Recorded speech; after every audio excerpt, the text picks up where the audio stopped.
Guys, mag-unboxing tayo ng grocery.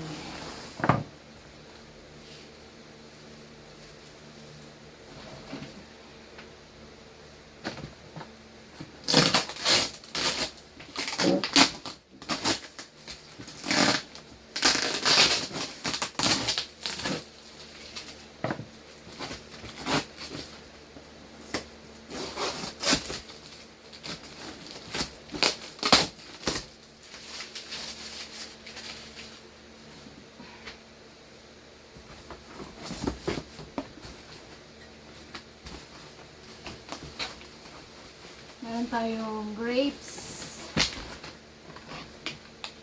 oil, zespo,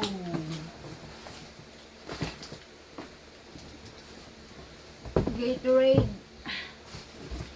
Pechay Baguio, cucumber or pipino, sayote, sili, then milk para kay Sebastian. That's it for the box. And then next, let's gonna open the paper bag. Tapon muna natin yung mga basura. Open na natin yung paper bag. Ano kayang laman nito? Ayan, meron akong Downy.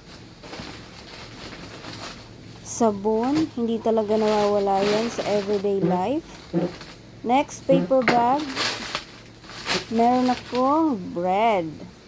So, that's it for the grocery. Ayan na guys. At syempre, hinugasan ko na rin yung grapes.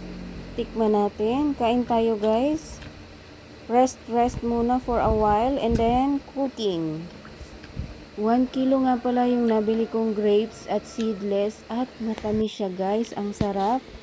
After resting for 5 minutes, mag-marinate na tayo ng chicken. Dinagyan ko siya ng 1 tablespoon paprika, chicken powder, pepper, and then minced garlic from the bottle, and then nilagyan ko siya ng calamansi juice. Mix lang natin. Mix natin para mag-incorporate lahat ng kanyang spices at talagang ma-coat yung lahat ng chicken breast. And then, imamarinate natin siya or i-rest natin siya sa ref ng mga whole night or 1 day. Ang bango-bango, ang ganda ng kulay at talaga namang fresh na fresh yung chicken breast na ating nabili. Thank you po pala sa SM Save More Novaliches. Ayan, lagi po ako sa inyong nag-o-order. Maraming salamat din po sa Grab. At sa nag-deliver po, maraming salamat po. Kahit minsan wala po kaming pang tip, nandyan pa rin po kayo. Thank you po and God bless. Then ayan, lagay na natin siya sa ziplock. Kasi i-rest natin siya sa ref ng whole night para kinabukasan pwede na siyang i-fry. Ayan, ang ganda-ganda ng kulay guys. At ang bango-bango niya. So, lahat lalagay natin siya sa ziplock. Ayan. Ilagay natin yung kanyang sauce. Zip na natin. Tanggalin natin yung air. Okay. Then, lagay na natin sa ref. Kinabukasan morning, kumuha na agad ako at ipa-fry natin kasi babaunin ni Sebastian. Naglagay lang ako ng all-purpose flour. Nilagyan ko ng mga seasonings and then 2 eggs. And then, meron akong breadcrumbs. Iko-coat lang natin siya lahat. Ganyan. Una sa flour, sunod sa egg, and then breadcrumb. Hanggang sa matapos nating i-coat lahat. And then, sunod-sunod lang. Ayan.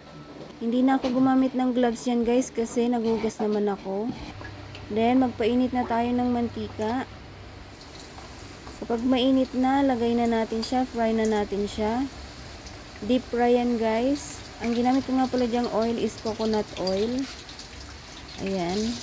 So, mabilis lang talaga siya maluto kasi napaka-thin ng ating slices ng chicken.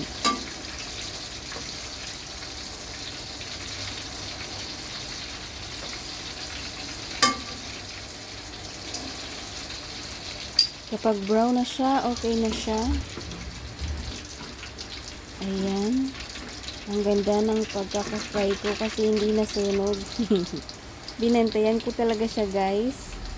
Then, fry na natin yung iba hanggang sa matapos. Ayan na. Oh, diba? Ang dami kong nagawa. So, try nyo na to, guys. Ang sarap-sarap neto. Then, syempre, titikman natin. So, titikman natin kung masarap. Yan, gumawa ako ng dip sauce, mayonnaise, and ketchup lang. I-mix nyo lang. Ang crispy at ang sarap ng chicken. Tamang-tama, pambaon, snacks, lunch, dinner. Ang sarap nito, guys. Ang crispy, napakatipid. At talagang magugustuhan ng mga kids. Thank you for watching.